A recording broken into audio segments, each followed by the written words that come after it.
Hello viewers, இன்னைக்கு நம்ம வீட்டு டேஸ்டி கிச்சனில் நம்ம பார்க்க போகிறது பன்னீர் ஃப்ரைட் ரைஸ்.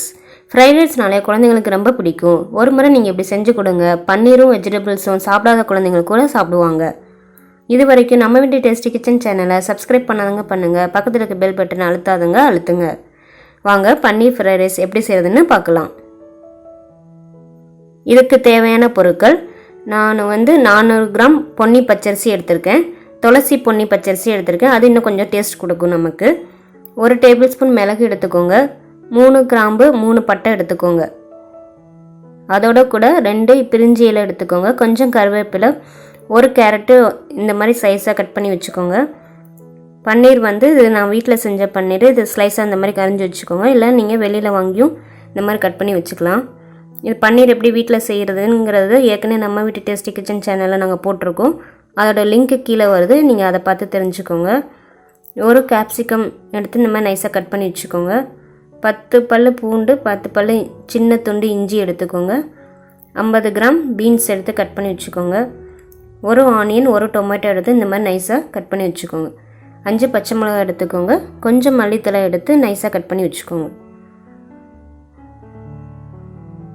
இப்போ கடாயில் 3 டீஸ்பூன் எண்ணெய் விட்டுக்கோங்க. அதோட 2 டீஸ்பூன் மிளகாய்த்தூள், 1 டீஸ்பூன் மல்லித்தூள், 1/4 teaspoon garam masala, 1 teaspoon salt எடுத்துக்கோங்க. இது எல்லாத்தையும் நல்லா மிக்ஸ் பண்ணிக்கோங்க.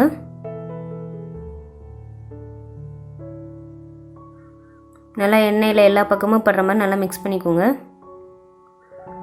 இதுக்கடையில் நான் குக்கரில் நீங்கள் ரைஸுக்கு ஏற்ற மாதிரி தண்ணி வச்சுக்கோங்க. நான் 400 கிராம் ரைஸுக்கு 3 டம்ளர் தண்ணி எடுத்திருக்கேன். ஏன்னா அது துளசி பொன்னி பச்சரிசிங்கிறதுனால நம்ம 1/2 டம்ளர் கம்மியாக எடுத்தால் போதுமானது. யூஸ்வலாக 4 டம்ளர் எடுப்போம். இதுக்கு 3 டம்ளர் எடுத்தால் போதுமானது. நீங்கள் எந்த கப்பில் ரைஸ் எடுக்கிறீங்களோ அதே கப்பில் தண்ணி எடுத்துக்கோங்க. எல்லாம் மிக்ஸ் பண்ணதுக்கப்புறம் பன்னீர் இதில் போட்டு நம்ம ஃப்ரை பண்ணி எடுத்துக்கலாம்.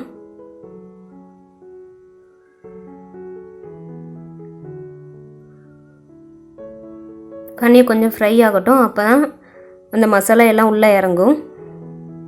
இந்த மாதிரி பொன்னிறமாக வர வரைக்கும் நம்ம ஃப்ரை பண்ணி எடுத்துக்கலாம். தண்ணி இப்போ கொதிச்சிருச்சு. இந்த பொன்னி பச்சரிசியை நான் 10 மினிட்ஸ் ஊற வச்சுருந்தேன். இப்போ வாஷ் பண்ணி நம்ம இப்போ தண்ணியில் போட்டுக்கலாம். நான் குக்கரை திறந்து வச்சு தான் வேக வைக்க போகிறேன். ஏன்னா ஃப்ரைட் ரைஸ்க்கு பொழு பொழுன்னு வேணும். நமக்கு தேவையான அளவு உப்பு சேர்த்துக்கோங்க. ஓப்பன் பண்ணி வச்சு வேக வைக்கும் போது நம்ம கரெக்டாக பதம் பார்த்து நம்ம இறக்கிக்கலாம். இப்போ கடாயில் ஒரு 3 டீஸ்பூன் எண்ணெய் விட்டுக்கோங்க. ஃபஸ்ட்டு நம்ம மிளகு போட்டு பொரிச்சு எடுத்துக்கலாம்.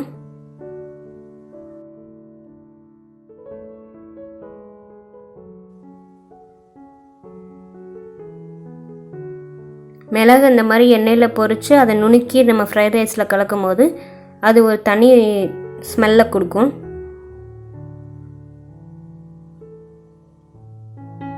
அடுத்து பட்டையும் கிராம்பையும் போட்டு தாளிச்சுக்கலாம். பிரிஞ்சி இலையும் போட்டுக்கோங்க.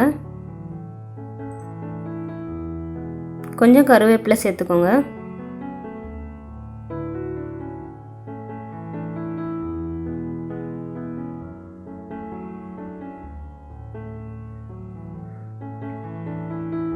அடுத்து ஆனியன் போட்டுக்கலாம்.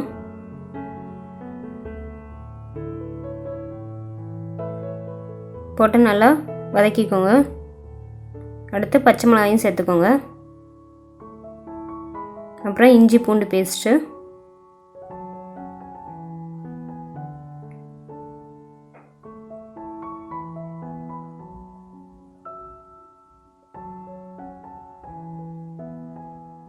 நல்லா பச்சை வாசம் போகிற வரைக்கும் வதக்கினதுக்கப்புறம் நம்ம தக்காளியை சேர்த்துக்கலாம்.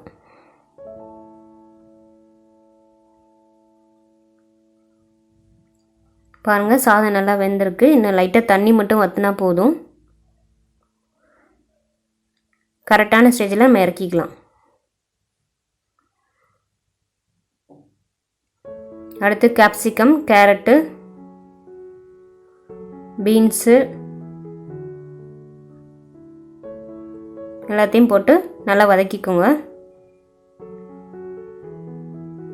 கொஞ்சம் தண்ணி விட்டுக்கோங்க, அப்போ தான் காயெல்லாம் வேகும்.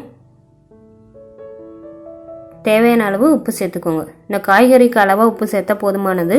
நம்ம ரைஸில் ஏற்கனவே உப்பு போட்டிருக்கோம். ரைஸ் நல்லா வெந்துருச்சு. இப்போ நம்ம இதை ஒரு தாம்பாளத்தில் போட்டு ஆற வச்சிடலாம். ஏன்னா ஃப்ரைட் ரைஸ்க்கு வந்து ரைஸ் உதிரி உதிரியாக இருந்தால் தான் நல்லா கிளற வரும். அதனால் நல்லா ஆற வச்சுருங்க. காய் வெந்துருச்சு. இப்போ நம்ம ரைஸை கொஞ்சம் கொஞ்சமாக போட்டு நம்ம கிளறிக்கலாம்.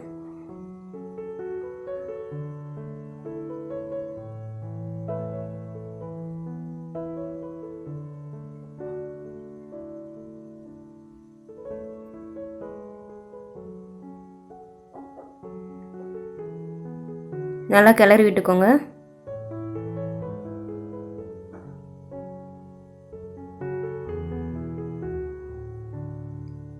இப்போ நம்ம மிளகுத்தூள், நம்ம ஏற்கனவே பொரிச்சு எடுத்த மிளகை நுணுக்கி இதில் சேர்த்துக்கலாம். அது ஒரு நல்ல வாசமாக இருக்கும். அடுத்து கட் பண்ணி வச்சுருக்க மல்லித்தலையும் சேர்த்துக்கோங்க. அடுத்து ஃப்ரை பண்ணி வச்சுருக்க பன்னீரையும் சேர்த்துக்கோங்க.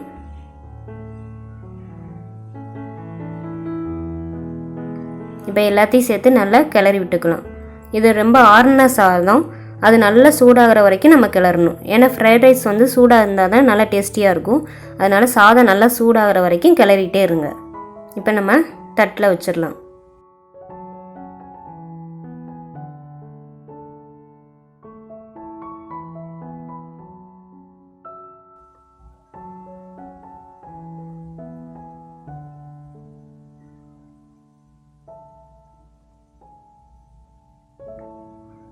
பாருங்கள், நம்ம வீட்டு டேஸ்டி கிச்சன் சேனலில் டேஸ்டியான பன்னீர் ஃப்ரைட் ரைஸ் ரெடியாக இருக்குது. இதை உங்கள் வீட்டு கிச்சனே ட்ரை பண்ணுங்கள். கமெண்ட்ஸ் எங்களுக்கு சொல்லுங்கள். தேங்க்யூ ஃபார் வாட்சிங் திஸ் வீடியோ.